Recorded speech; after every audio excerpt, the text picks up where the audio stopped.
stage. You can pray. Éternel Papa, nous puissions le roi des rois. Merci pour ce moment que je vous ai donné d'être pour cette parole. Je laisse le temps au demain. Je donne l'Esprit Saint me conduire, de me dirige, d'être que je puisse parler envers mes enfants et que je sache ensemble ce que vous devez utiliser pour parler à mes enfants. En donnant le Christ. As we are from as they have read the word of God, today we are going to share the word of God in Lamentations chapter 3 verse 17 up to 25. Lokola matangi pour ibaki kolanda matangi oye uti na livre ya Lamentation na chapitre oye apesia. I would like to read again because I have noticed that my version is not the same with the one that the boy was reading.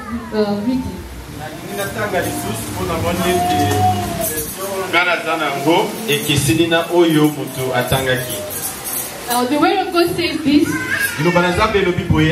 my soul is bereft of peace. I have forgotten what happiness is. So I say, God is my glory and all that I had hoped for from the Lord. The thought of my affliction and my homelessness is wormwood and gall. My soul continually thinks of it and is bowed down within me. But this I call to mind, and therefore I have hope. The steadfast love of the Lord never ceases. His mercies never come to an end. They are new every morning. Great is your faithfulness. The Lord is my portion, says my soul.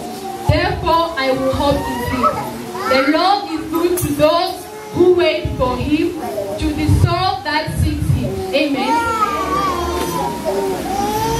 And as we are reading this word, this passage is a story of a man who is explaining to us his pains and his sorrows. Ezali koloba lisolo ya mutu oyo azali ko partager na biso ba pasi oyo azalaki nango. And if we must read from the first verse up to the verse 20, we are going to see that this man is explaining how he has seen affliction and sorrows and pain in his life. Kubana na verset liboso tina 23, tomoni mutu oyo azali kolakisa biso ndenge nini alekaki na tango ya pasi kati na bomo inayo. And from the verse 17 up to verse 20, this man is showing the bad side that during this hard time that he was going through, this man lost his peace. He lost the strength that he had and even the hope that he had in God.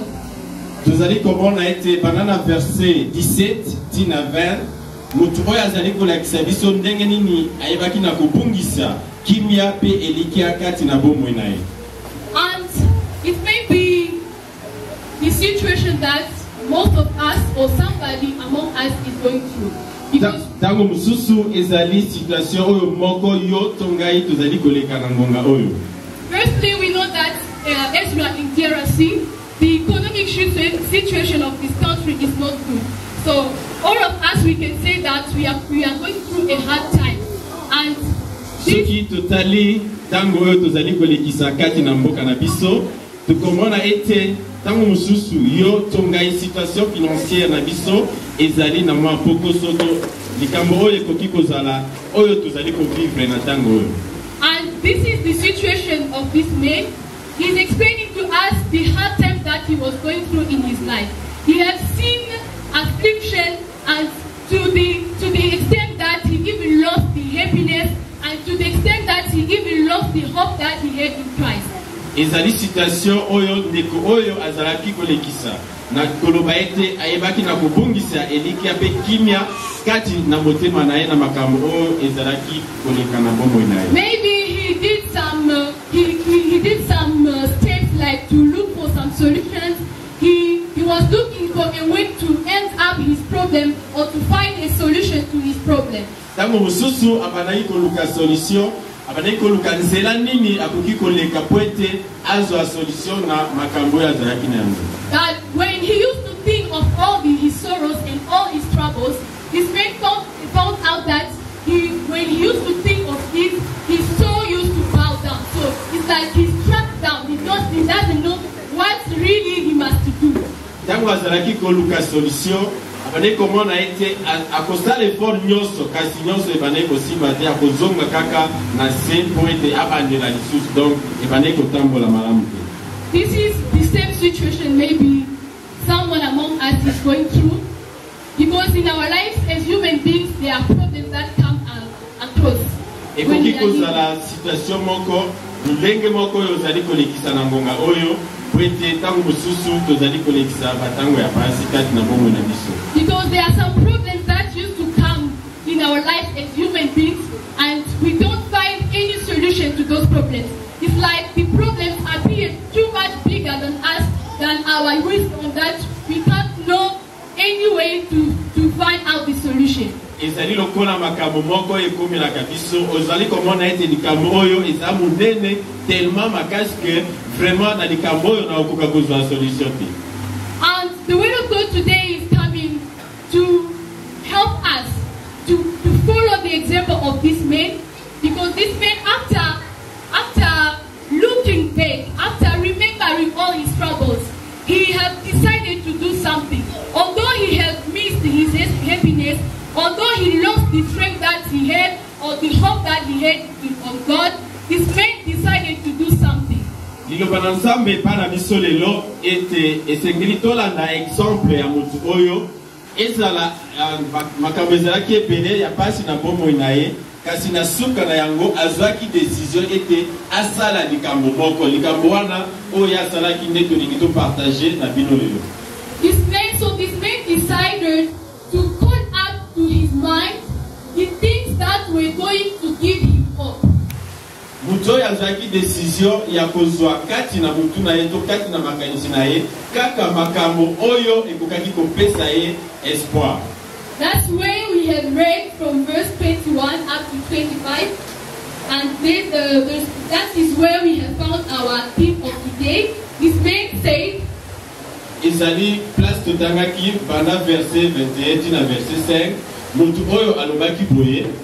The steadfast love of the Lord never ceases, his mercies never come to an end. Can you come again, please? The steadfast love of the Lord never ceases, his mercies never come to an end.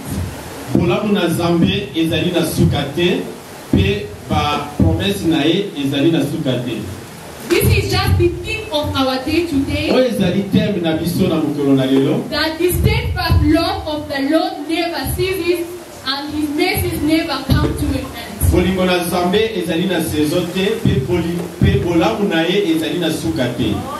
This man, he knew that by himself he couldn't find the solution to his problem. Muto ya monaki ete na ye moko akokaki kozwa solution na makambo na ye te. That's why he had the wisdom to proclaim the goodness of God in his life. Yango azwaki mokano ya koproklame bolamu na Nzambe kati na bomoi na ye. This is just to show me and do the same thing. That when we are going through difficult times, when we are going through problems and troubles, it's better for us to proclaim the goodness of God in our lives. O ezali kolakisa biso ete ntango tozali koleka na ntango ya pasi to minyoko na bomoi na biso toyeba na kolakisa bolamu na Nzambe, koloba ete bolamu na Nzambe ezali na suka te kati na bomoi na biso. Most of the times we used to look for materials or physical solutions, like human solutions. We used to go from here up to there to see this person or that authority, thinking that they are the ones who may help us to go out from our problem. Mingi tulukaka solution na lolenge na biso moko, tokotia elikia na mutu, koloba ete soki na kepa na ye, nde na kozwa solution. But today the word of God is coming to you and me to show us, liloba na Nzambe yepa na yo pe epai na ngai, to show us that when we are going through difficult times, it's better for us to proclaim the goodness of God. tango tozali koleka na tango ya pasi kati na bomoi na biso ekoleka malamu to proclamer to yebana kotombola bolamu na Nzambe kati na bomoi na biso. It's not necessary for us to mourn or to cry every time on our problems. Eza malamu te to bana kolela to komilela tango nyonso likolo ya makambo na biso. Because the word of God tells us again in Luke chapter 12 verse 22 and to 23. Liloba na Nzambe elobi na mokanda ya Luke chapter 12 verse 22 and 23. Chapitre 12 verset 23. The word of God says, he said to his disciples, Liloba na Nzambe elobi alobaki na bayekoli na ye.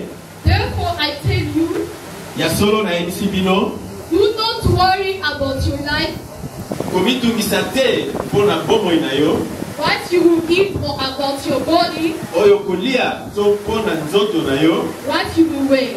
oyo kolata. For life is more than food, Po ete bomoi eleki kolia, and the body more than clothing.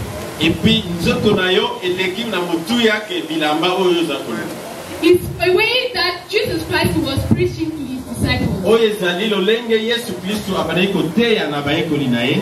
He wanted to make them understand that in life there are things that may be basic or elementary for us, like food and clothes. Kolakisa ete na bomoi na biso eza na makambo oyo ekoki kozala pe na mwa mutuya kasi ya makasi te lokola kolata to kolia. But over all those things, the most important thing is life and the body. Oyo eleki mutuya mingi ezali bomoi na biso to nzoto na biso. Because if you don't have life, if you are not alive, food won't be necessary for you. Wete soko za na bomoi te bilei ekozala na mutuya te na bomoi na yo. And if you don't have arms or legs, the clothes or the clothing won't be important for you. Soki ozala nzoto kolongono to nzoto makati te makolo eza te maboko eza te ezala bilamba ekozala na tina te. Which means that since as long as you are alive and you have got good health, you must know that the love of God is still in your life. Tango yozali na bomoi ozali kopema ifo oyeba ete bolingo na Nzambe ezali kati na bomoi na yo. And you must know that it's not because you are wearing good that you are able to walk or you are able to sing. It's because God gave you arms, He gave you a voice, He gave you a mouth, He gave you legs. That are those things which are most important in you than the clothes that you are putting on. Ezali te ete tozana kopema to ni tozali malamu kati na mokikasi nkolo apesi yo makasi ya kotambola ya kotelema ya kopema oyo wana nde eleki motuya kati na bomoi na yo. So this word of Luke 12:22 up to 23 is just confirming the word, our theme today, that the steadfast love of God never ceases and His mercies never come to an end.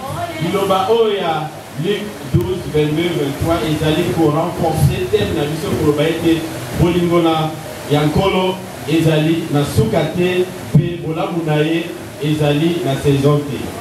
I would like us to read again in 1 Corinthians chapter 10 verse 6. Totanga lisusu na 1 Corinthiens chapitre 10 verset 20. The word of God says this: Liloba na Nzambe elobi boye, no testing has overtaken you that is not common to everyone. eloko moko te oyo ekokomela yo oyo nani ekomela bato lisusu te. God is faithful and He will not let you be tested beyond your strength. Nkolo azali bolamu ye akotika yo te ete omekama koleka makasi na yo.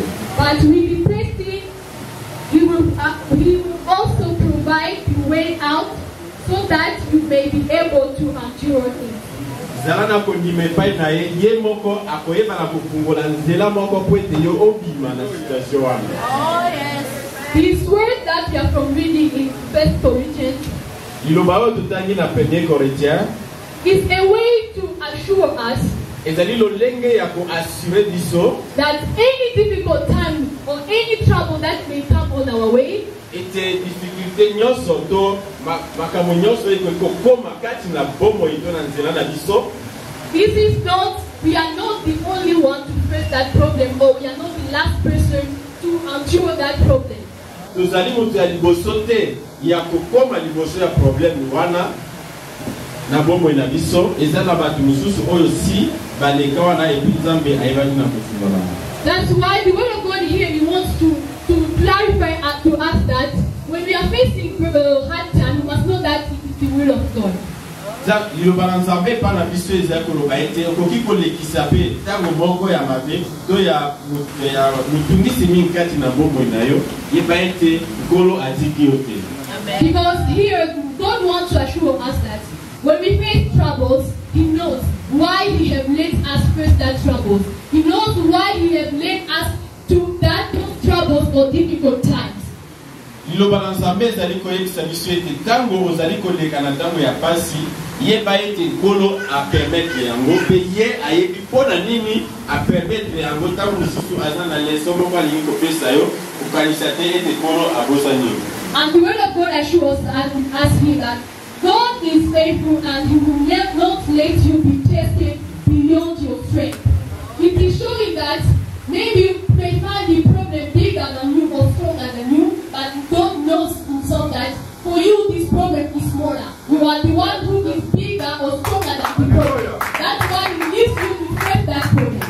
Na oyo nyonso ekokomela yo yeba ete Nkolo akotika yo te ye akondima te ke yo ozala tente ou bien tentation eleka makasi koleka makasi na yo soki likambo eza kokomela yo yeba ete makasi oyo yo oza na yango ekoki ezali likolo ya problème oyo ekokomela yo po Nkolo akotika te ozala na problème oyo eleki makasi.